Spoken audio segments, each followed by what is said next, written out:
Hi student, कैसे हो? सब बढ़िया। चलो, तो आज हम पढ़ने वाले हैं सर्कल यानी कि वृत्त। ठीक है। वृत्त के बारे में जीरो से जानकारी लेंगे बिल्कुल।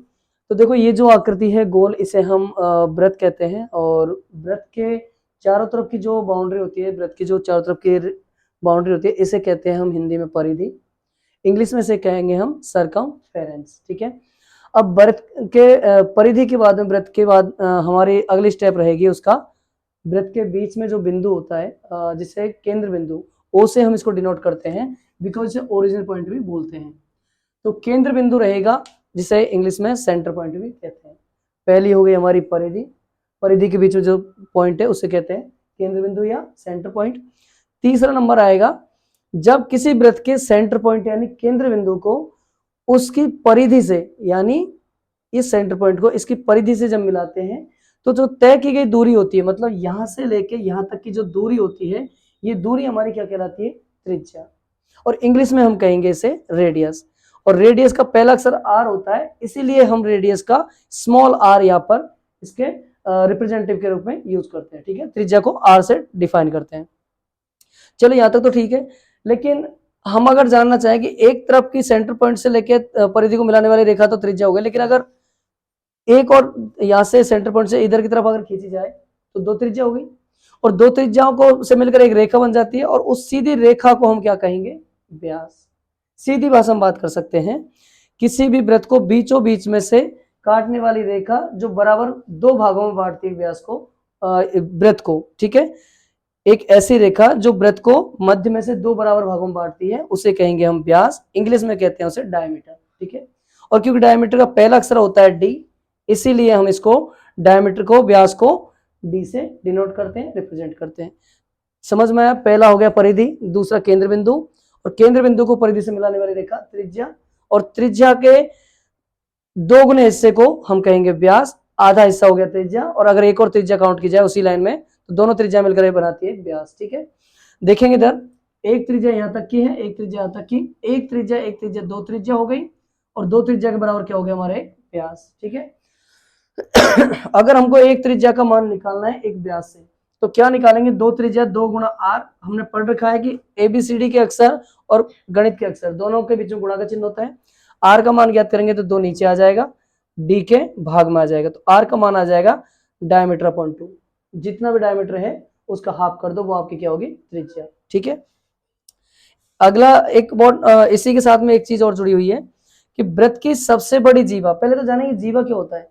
वृत्त की परिधि के एक छोर से लेकर दूसरे छोर तक को मिलाने वाली जो रेखा होती है, वो एक जीवा कहलाती है। ठीक है। इसको इंग्लिश में कहते हैं कॉर्ड। तो वृत्त की सबसे बड़ी जीवा, देखो वृत्त का सबसे बड़ा हिस्सा कहाँ हैगा? बीचों बीच में से। तो वृत्त की सबसे बड़ी जीवा व्यास कहलाती है। ठीक है। The biggest chord of a circle is known as a diameter. सबसे बड़ी जो रेखा है या सबसे बड़ी जो कह सकते हो कि जीवा है, वो क्या कहलाती है? हमारी व्यास या डायमीटर। तो ये तो चीजें बेसिक हमको पता लगी सर्कल के बारे में। अब थोड़ा सा मैथमेटिकल कैलकुलेशन की तरफ चलते हैं। सर्कल के बारे में जानकारी के बाद बात करेंगे कि सर्कल का एरिया निकालना है। एरिया ऑफ सर्कल या वृत्त का क्षेत्रफल, तो उसका सूत्र होता है पाई आर स्क्वायर। यहां पर जो पाई का मान है, जो कि एक कैसे तो आइडियल मान बता रखा है, अभी तक फिक्स का तो खैर चल रहा है।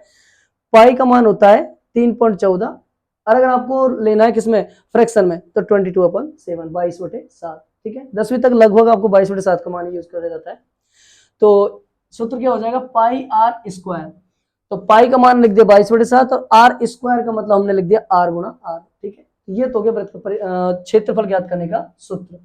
दूसरा रहेगा वृत्त का परिमाप, पेरीमीटर ऑफ सर्किल। ठीक है। तो ध्यान रखेंगे कि पेरीमीटर की जो परिभाषा हम पहले पढ़ चुके हैं कि परि प्लस माप, चारों तरफ का माप ही हमारा क्या कहलाता है? परिमाप। ठीक है। तो सर्कल की जो चारों तरफ की कह सकते हो जो बाउंड्री, वो इसका पेरीमीटर परिमाप होती है। तो हम क्या कहेंगे यहाँ पे? परिधि या सरकमफ्रेंस, वही हमारा परिमाप होती है। बट इसको फाइंड आउट करना है बाय कैलकुलेशन। अगर सवालों में फाइंड आउट करना है, ज्ञात करना है, तो सूत्र चाहिए। अगर वो सूत्र क्या है? 2πr। तो 2 का तो 2 लिख दिया यहाँ पर, और पाई का मान क्योंकि हमको दे रखा है 22/7, ठीक है, उसे हमने यूज किया है। और आर का मान, यहाँ आर जो भी आपको त्रिज्या दी जाएगी उसे यूज करेंगे। कुछ सवालों से समझते हैं। एक सवाल हमें दिया गया है, हमको आर यानी कि त्रिज्या हमको दी गई है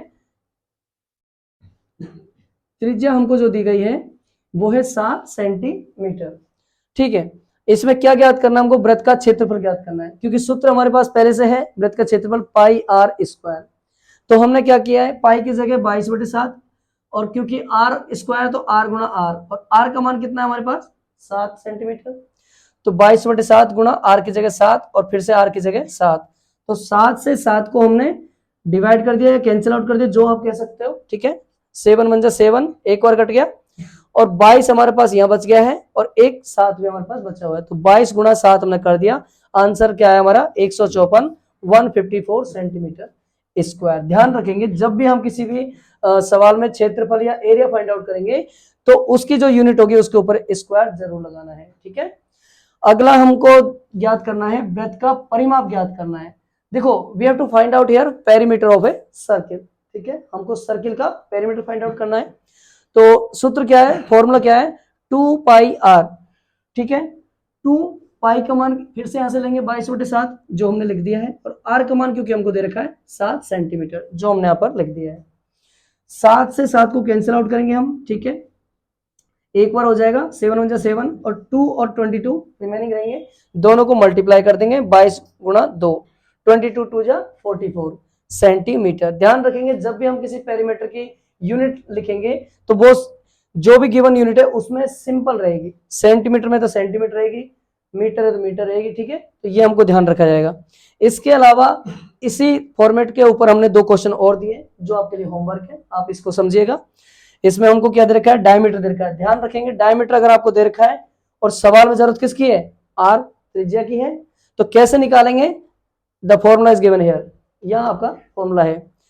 डायमीटर का हाफ ही आपकी रेडियस होती है। ठीक है, तो हम यहाँ पर क्या करेंगे, जो डी दे रखा है 28, इससे अगर हमको आर फाइंड आउट करना है तो आर इक्वल टू d/2, और क्योंकि डी का मान कितना है 28, तो हम यहाँ पर 28 लिखेंगे, और 2 का 2 से कैंसिल आउट कर, 2 × 2, 2 × 2, 2 4 × 8, तो हमारे पास आर कितना आ चुका है 14 सेंटीमीटर। ठीक है, अब आर आपके पास है तो आप दोनों फॉर्मूले पुट करके इसकी वैल्यू निकाल सकते हो, एरिया आप एरिया फाइंड आउट कर सकते हो सर्किल का, और पेरीमीटर भी फाइंड आउट कर सकते हैं। सेकंड क्वेश्चन है, उसमें आपका डी दे रखा है कितना 42, अगेन आपको फिर से आर चाहिए तो आर इक्वल टू होता है d/2। ठीक है, डी का मान कितना दे रखा है 42,